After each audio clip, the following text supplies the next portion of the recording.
This is your 2 count. We're back here on Riffing It Up in our second account as we're talking about the legendary career of the Immortal Hulk Hogan. We're joined by one of my favorite people, but one of the greatest wrestlers of all time, producers as well. I mean, there's so much he's done in this business. Ladies and gentlemen, the one and only D'Lo Brown. D'Lo, what's going on, Daniel? And I'll send the PayPal to you for that nice intro later on.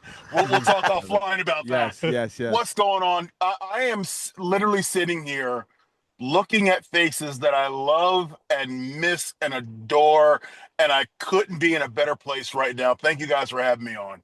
I appreciate it. I don't know about all the rest of them. Appreciate it, D'Lo. Thank you. Yeah, absolutely. You do realize this is the Riffing It Up podcast, right? Yes, I know, and I got every one of you has counted me down for a 3 count. The hell with you!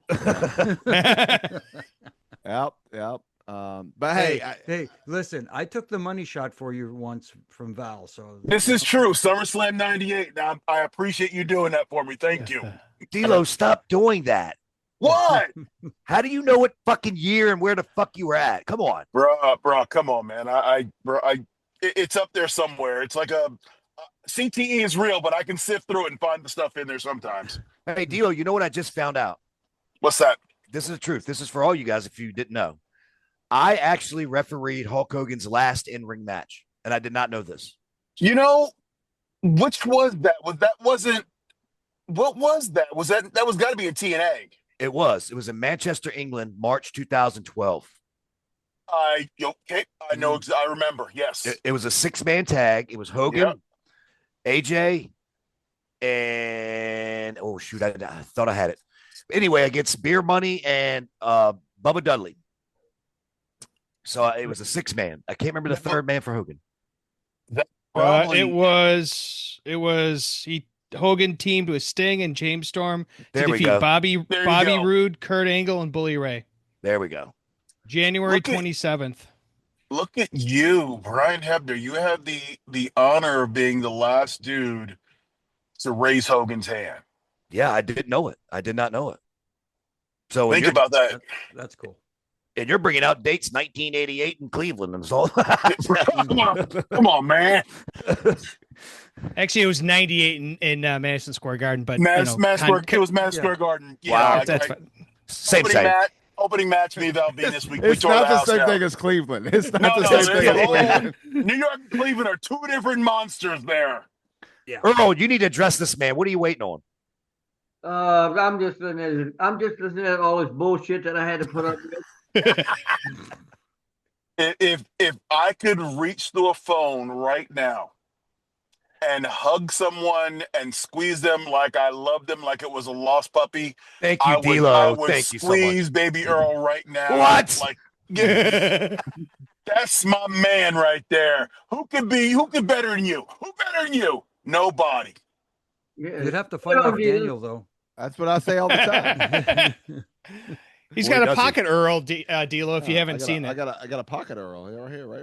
Wait, okay, that didn't sound right. Context. Pocket Earl did not sound right. Just saying. It's not out of context, D'Lo. It's what he said. Okay, it just doesn't sound right, but I'll leave it alone. Hey, There's D'Lo, nothing wrong with that. Daniel texted me last week and asked me would I send him one of my new ones. Look at you. He did not. Yeah, he did. You got to sign it for him too. Oh yeah, I am. Now, to my biggest fan. No, Daniel Spencer. Absolutely. No, to my number 2 ref. Yeah. See, now I'm getting ganged on now. Okay. Oh, Pile it on, boys. D'Lo, you know Earl actually trained me, right? I would assume so, right? That's what you're gonna tell everybody. Exactly. Yeah, of course. That's why you're shitty. Wow, shots fired. I'm kidding. Relax. Well, I just want to know who main evented Slammiversary and who was sitting at home. That's all I want to know. Right there. I was sitting at home by choice. If I wasn't sitting at home, you would have been sitting at home. What time is it right now? Because we shooting on each other right now. No, this is love. We're just messing with each other. By the way, Daniel, every week. Hey, by the way, Daniel, no more shots. Hold on, Jimmy. One more time. No more shots. Last one. Just let me know when you work on Mania. Go ahead. Now, go ahead, Jimmy. Hey, Okay. I got you. I got Okay. you. And And as speaking of usual, manias, D'Lo, you worked with the Immortal Hulk Hogan at Mania. I did. You are right. Against Vince. Against Vince. But anyway, go, hand Jimmy. chosen, by Sorry. the way. Let's put it Hey, that the way. only reason he Don't worked, only reason he worked the main event because he stole my shit. Oh, okay. See, that's the ultimate shot right there. Yeah. See, that's how you get trained. You learn. See what I'm saying? You learn. You Right, steal his shit, right. you go to the next level. I get it. It's wrestling. It's not stealing, it's borrowing. Borrowing, Right. yes, It's borrowing. borrowing. That's But you why guys- Daniel is as good as he is. Yeah, exactly. Uh-huh. I Daniel borrow borrows from- a lot of stuff. I do. I borrow from the Hebners. I borrow from Charles Robinson. I borrow from John Co. Hey, I'm just going down the list. Steal what you can, son. Well, Get to the top. missing a Yeah. few people on that list, but Well, Jimmy anyway, Jimmy see- Cordeas too. Go ahead, Jimmy. ahead, You've been Jimmy. trying to No, get I in was just here. gonna say you guys are shooting on each other. You know how you stay out of trouble? Homer Bruh, Homer Simpson in the bushes. Yeah. Here's what you do. You work like a heel. Baby faces make money like this. Heels make money like this. That's Yeah. right. And that's how you stay out of trouble. Yeah. Absolutely. So, Hey, D'Lo, Can we make that a T-shirt for somebody, anyways? So that's that- good. That's for the good. Bro. heels nowadays, so they could actually learn something. Not for sale, just to give to the people who think they're heels. Go ahead, Daddy. Sorry. Hey. Oh, I boy. can't help Hey, I myself want to sometimes. say this because it's something that was said many years ago, and it's not all the bullshit we're shooting here. But Bobby Heenan once said many years ago, if you don't like Hogan, you don't like making money. Yeah. That was Well, his very words. And, Well, the other thing Hogan always told me when we get in the ring, and he look at me and he say, Hebner, we're here for a good time, not a long time. that's right. Got you, brother. Got you. D'Lo, you worked with Hogan as well, right? I work with Hogan down in TNA. So yeah, I spent 3 or 4 years with Hogan and Bischoff. Yeah. But never in WWE. Never in WWE. I did not have the pleasure of working with him there. And when he went back there, I was in TNA or I was in Japan. When every time Hogan went back, I had left because when WCW got purchased, like 2 years later, I was gone, and that's when he came in. Okay, so I have a question. Yeah, I'm go sorry. ahead. I have a Go ahead, question no, go for ahead. you, and you don't know the answer, but I bet you do.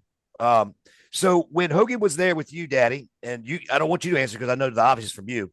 I want to see if D'Lo can guess because this should be an obvious. You remember when they ran 2 shows, A, B shows, right? Yes. Oh, yeah, yeah. Okay.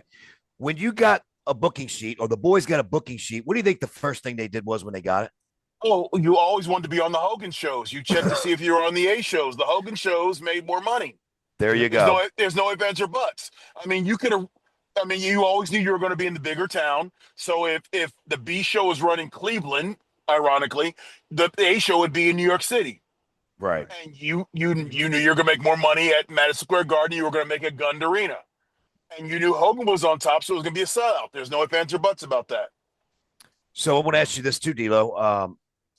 My dad said earlier before you got on here that Jimmy asked this marvelous question. He asked, what was the difference when you used to work at the NWA and you had your Ric Flair entrances, your Dusty Rhodes entrances, the place would pop and go nuts and that kind of thing. Mm-hmm. And then he went to WWE and he said that the energy was just on a different level when Hulk came into to do that entrance with his music and his whole theatrics. Mm-hmm. There was just a difference of energy. You understand that, don't you? Oh, without a doubt. I mean, look, I always tell everybody the WWF/E is very similar to like when Dorothy wakes up from getting knocked out and she's in Oz and everything's in color. Mm-hmm. It's the same movie, just WWF is in color and everything is brighter and stronger and more passionate. And that's the introductions. And when I don't care what you were doing when the first few chords of Hogan's music hit, just like when the Undertaker's gong goes off, just like when the glass breaks, just like if you smell,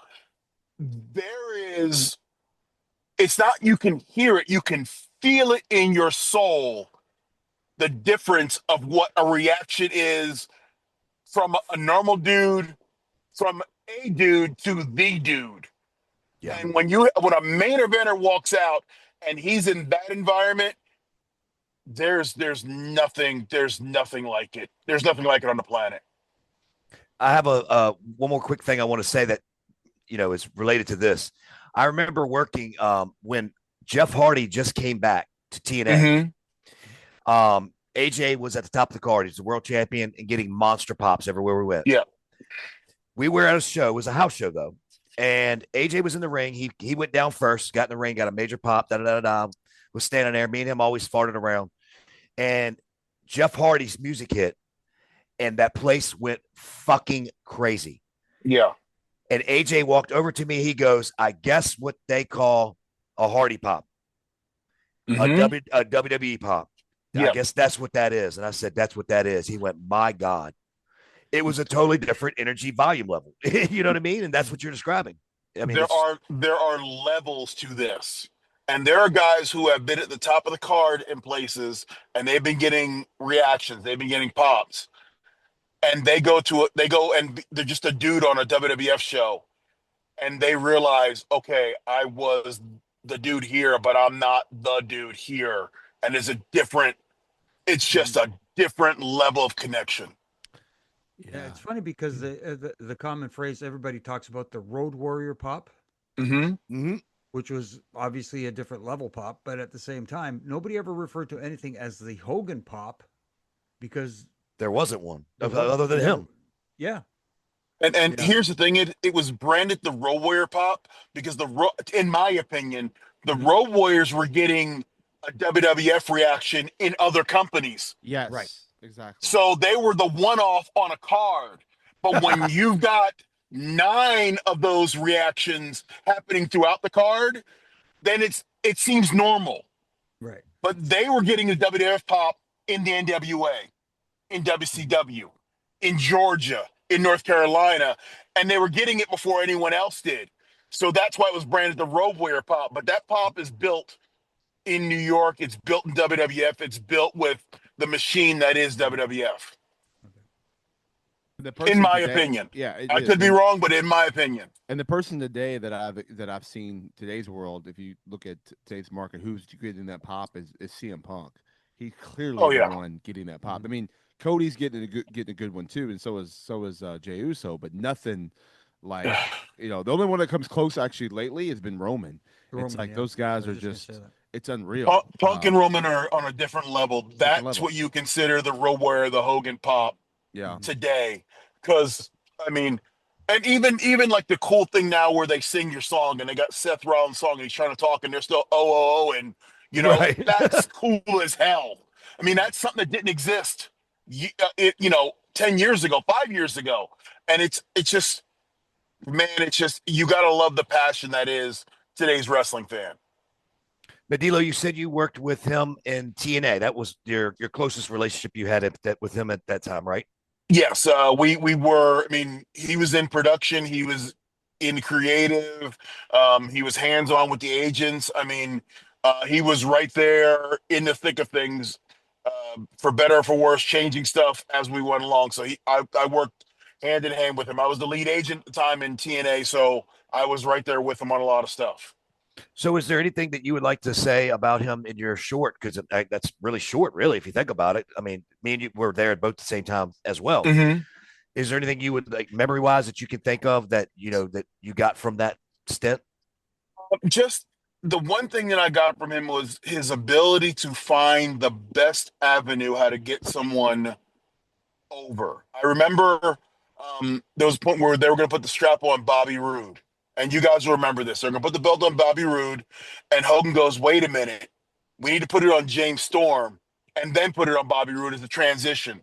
And it got James Storm over for a little bit because James Storm became a transitional champion. But the pop Bobby Roode got from turning on Storm and taking the title from him meant so much more than just Bobby Roode getting the belt. So to him to see that was to have that vision was next level. That's really interesting. That really is. And I actually didn't know it went down like that.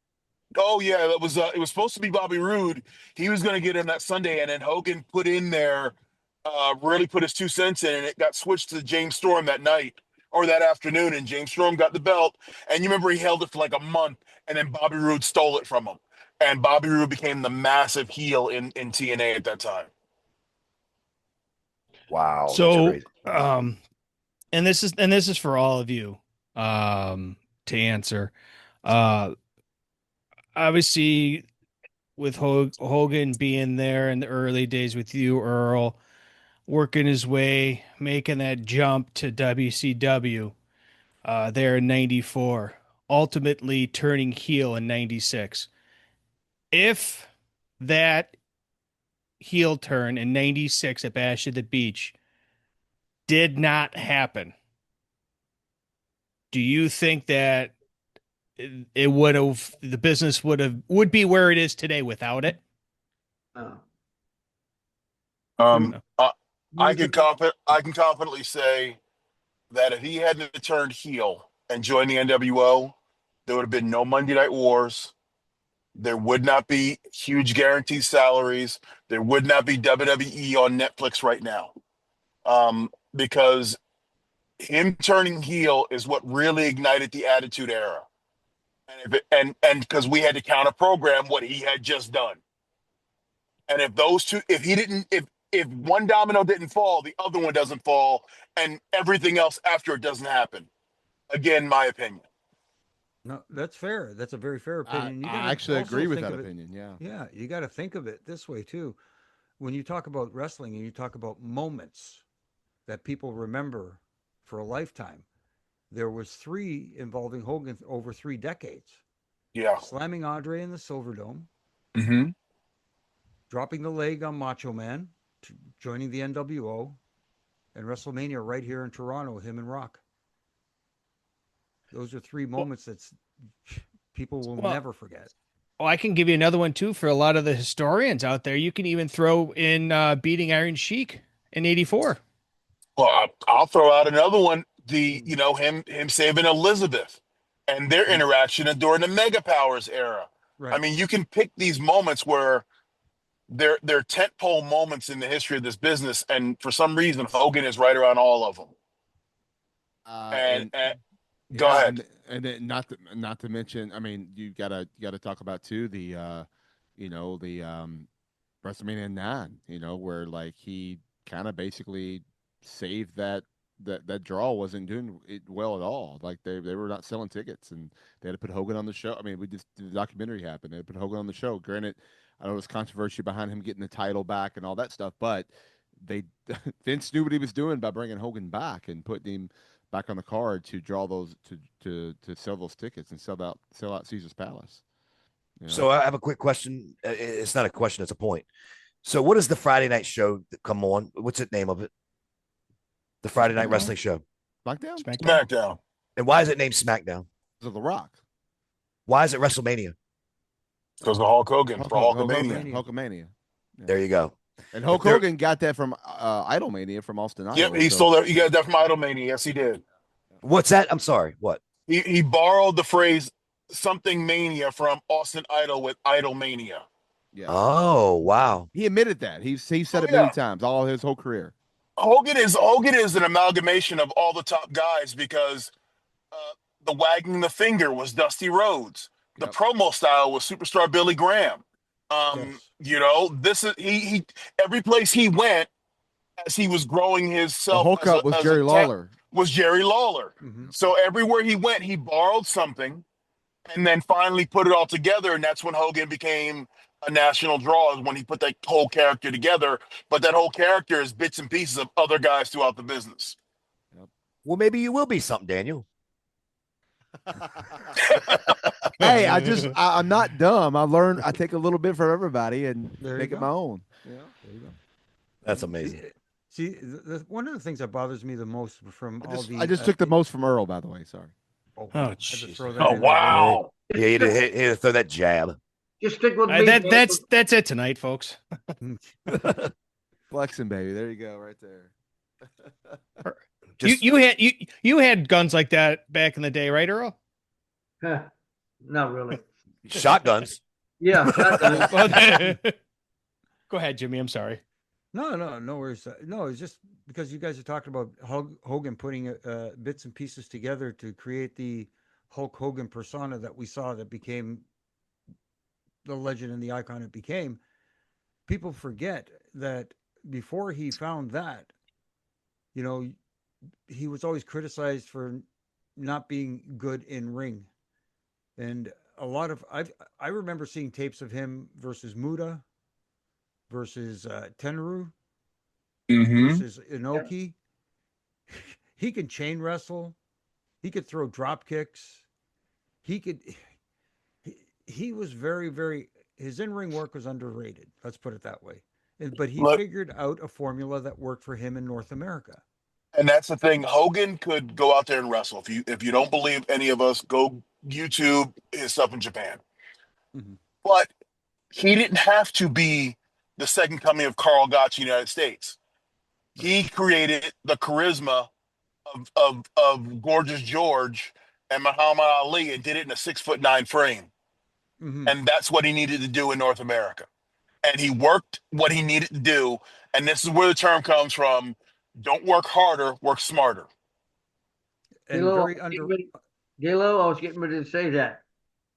And that's what Hogan did. He worked smarter. He made more money doing less. Left. For better or for worse, he made more money doing less in the ring. And there are He- guys who go out there and they beat themselves up for 30 minutes and drop each other on their heads and don't make $5. And Hogan dropped a leg and made multi-million dollars. Hogan always said less means more. Less Yep. means more. But what was the one thing he was also underrated for? His selling. Oh, if Hogan liked you, he'd sell his ass off. Yeah, Yep. no kidding. Yep.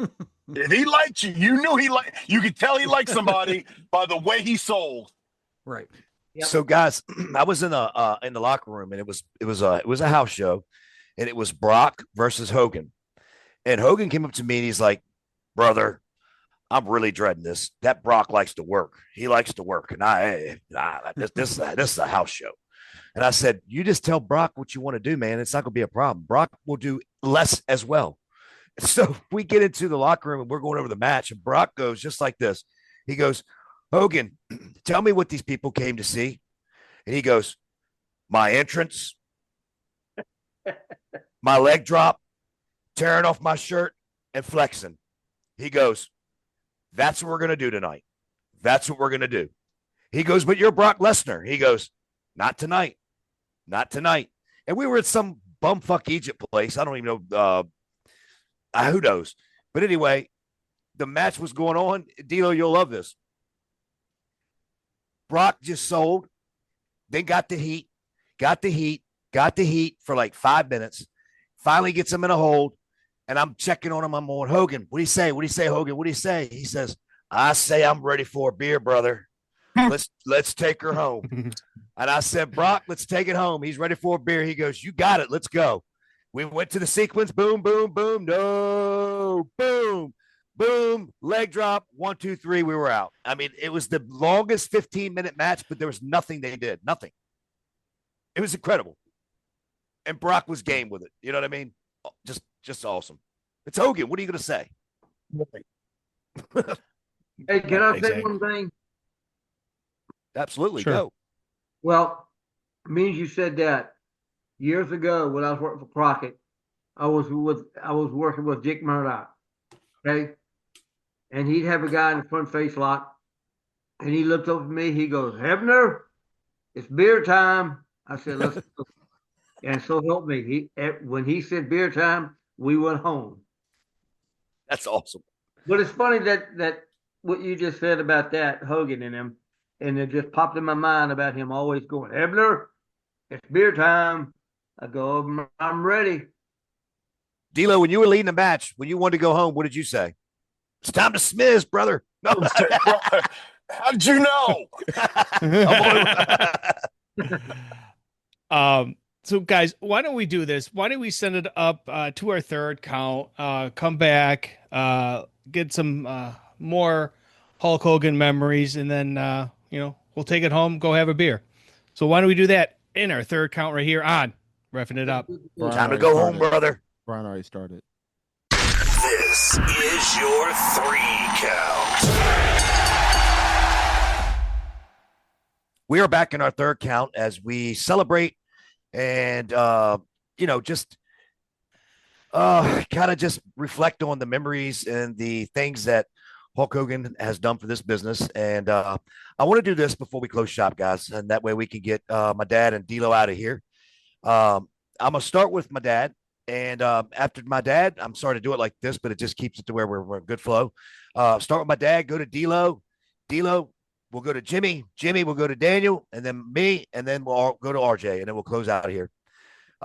Anything you want to say, favorite moment, favorite match, anything you want to say about Hulk, the floor is yours, starting with Earl. Well, the most where I got my big deal push and who I am, Hogan made me who I am. And the first match I ever had in my life was a Saturday night main event or Saturday Night Live, whatever, I can't remember. But anyway, it was a thrill of my life, and it put me on on top of the world, being me, and him giving me that opportunity to work that match with him was something I will never ever forget. And especially when everybody missed me and I hit the concrete floor and splintered my roller cup. But it was worth every pain that I went through to be with Hulk Hogan and Andre. And God, that's something I will never ever forget as long as I have a brain to think about it. Being with the Hulkster, and I love that man to death, and I'm going to miss him so much that it's unreal. And not only am I going to miss him, the whole world's going to miss him. But God bless you, Hulkster. I love you to death. Rest in peace, brother. I will never forget that night. D'Lo? Just the fact that Earl lived that moment, I'm in awe. But for me, um, it's a slam heard around the world. Without WrestleMania 3 and without Hogan slamming Andre, none of us are here talking about wrestling right now. And that's a pivotal moment in the history of this business and the history of sports entertainment. And so I'm a firm believer that two things can be true at the same time.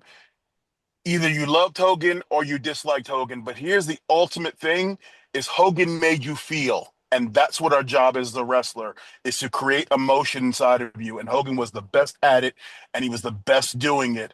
And it'll be missed, his guidance in this business. Jimmy?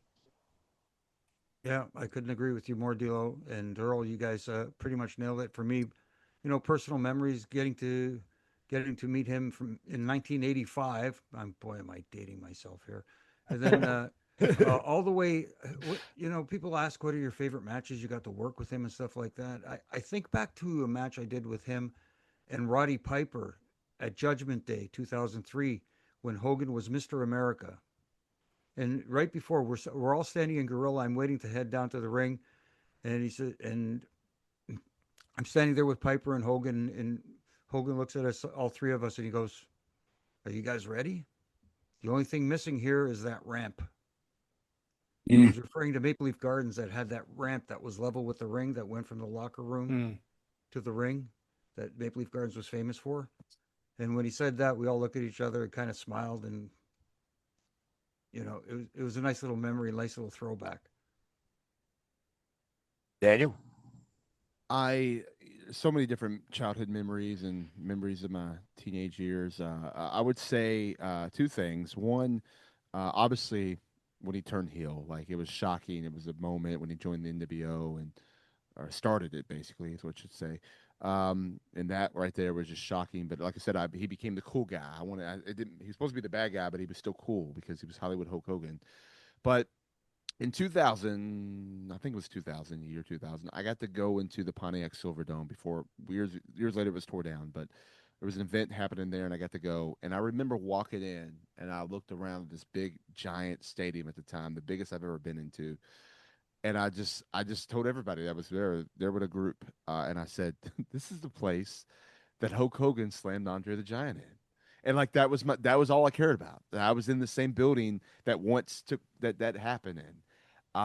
So that I always remember that, thinking about how cool that was that I was in the same building, even though it was, you know, 15 years later or whatever, or 12 years later. But and then just as far as favorite match, I mean, it got to be Hogan Rock, right? You know, seeing that happen. That's probably it's my second favorite match of all time, of watching, other than what I've refed in. But yeah, that's those moments, they'll live on forever. Like I said before, his legacy lives on forever. His memories live on forever. He is immortal. Hulk Hogan is immortal for a reason, and I'm so thankful that I've got to live life in this, or live in the same time frame that Hulk Hogan was around. RJ. So this is twofold. My first match I ever saw was Hogan Slaughter WrestleMania seven, yeah, in LA. So with that, seeing it at 6 years old, and then however many years later, sitting there in front of a TV with my son Gavin, watching that match, and then ultimately the Hogan and Rock match, and getting goosebumps seeing him react the same way I react. Everybody here, and I believe Deal said it last, was Hogan made you feel. That's the ultimate goal at the end of the day, whether you're young in the business, old in the business, whatever. And that's what Hulk did. It didn't matter if it was slamming Andre or beating Brock at a house show. He made you feel something, and never duplicated. There's never going to be another Hulk Hogan. And and like Daniel said, I'll go off of him. I'm just thankful to live in that time when I could watch him and enjoy his work. I'll just close shop and say this. This is a story I've not told many. I respect Hulk for the biggest reason is not only for what he's done for the industry and the wrestling business itself, is the fact that I left WWE, or should I say WWE left me. And I was a very bitter wrestling fan, turned it off, couldn't stand it, never thought I'd see the business again. I remember getting a phone call from my dad after the acquisition of Hogan, and my dad says, "Hey, are you ready to go back to work?" And I said, "What are you talking about?" And he says, "Hogan wants to bring you in. He had no idea you weren't with the WWF anymore." And I said, "Really?" He said, "Yes." He couldn't believe you're on the sidelines, and he wants to bring you in, but he wants me to call you and figure out if you want to come back. And if it wasn't for that, I don't know if I'd have been back in wrestling again, because my anger and my I don't know, I guess judgmental state of what it all meant to me at that point was just nothing but toxic. I didn't want to watch it. I didn't care about it. It disgusted me. And it was Hogan that brought the love back for me, because he had faith in me to come back and be what I am and what I ultimately became. And I contribute that to Hogan. If he had not done that, I seriously don't know if I'd have been back in wrestling again. I know that a lot of people can look at it and say, "Oh, you would have found a spot." Maybe, but I hadn't until that happened. So I owe him for that. And meeting him at 13 years old and seeing this life-sized superhero icon was just amazing. And I can't thank anybody more than Hogan for rejuvenating me and making me love what I've always loved, but was just bitter for a while. And he got me out of that. And I appreciate that. So R.I.P. Hogan. Love you, brother. So normally we would do our normal shtick here, but I think this is a special episode for a special time, remembrance of Hulk Hogan. So thank you to Earl Hebner, to D'Lo Brown for joining us this week. And Hulk, thank you for the memories. And as always, thanks for the house, brother.